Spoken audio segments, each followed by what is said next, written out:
Now on Eyewitness News at 5:30, new and disturbing details about a mysterious religious organization in the Inland Empire. Tonight, for the first time, a former member sharing secrets about the group and how he escaped from it. Several of the religious leaders are in custody tonight. They're facing murder charges in connection to the death of a little boy. Inland Empire Bureau Chief Rob McMillan has been following this group for several months now. Tonight, a former member is one-on-one with him.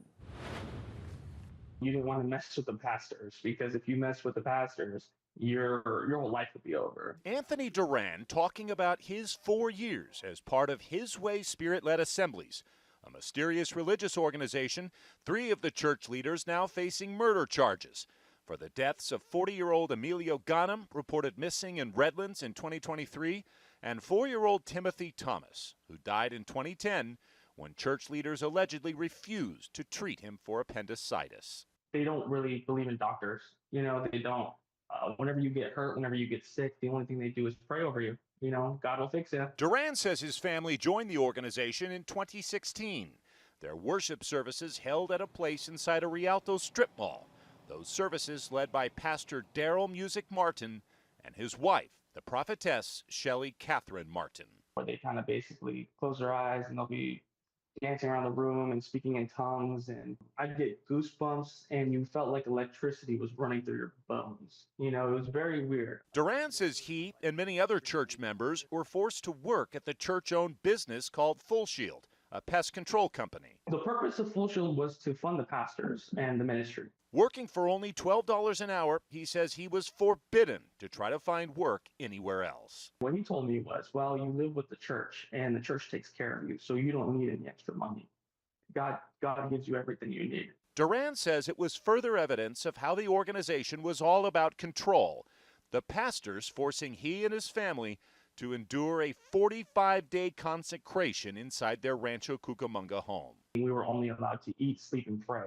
We weren't allowed to have our phones. We weren't allowed to watch TV. We weren't allowed to have any type of electronic or any contact with anybody outside of the house. It was around that time that he says the prophetess threatened him directly. She went and told me, if you turn back to your old ways, I will have your head. Eventually, he says he was forced to live at one of the church homes in Colton.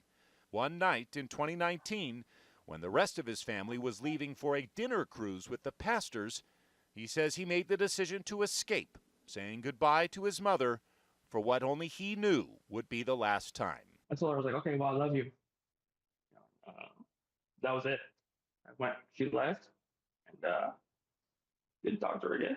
Duran says he's now comfortable talking about his time with the organization. He says his father and older sister have also escaped, but his mother and younger sister are still there. As for the Martins, who along with his uncle, Rudy Moreno, are all facing murder charges, he says, sadly, he's not surprised. How would you describe His Way Spirit-led Assemblies? Honestly, I'd call it a cult. That's what it is. They don't let you leave. They don't let you have any type of thoughts for yourself. You can't make any decisions for yourself. It's all based on what the pastors tell you. And if you don't listen to the pastors, like I said, there's repercussions. They'll make your life literally a living hell. Rob McMillan, ABC 7 Eyewitness News.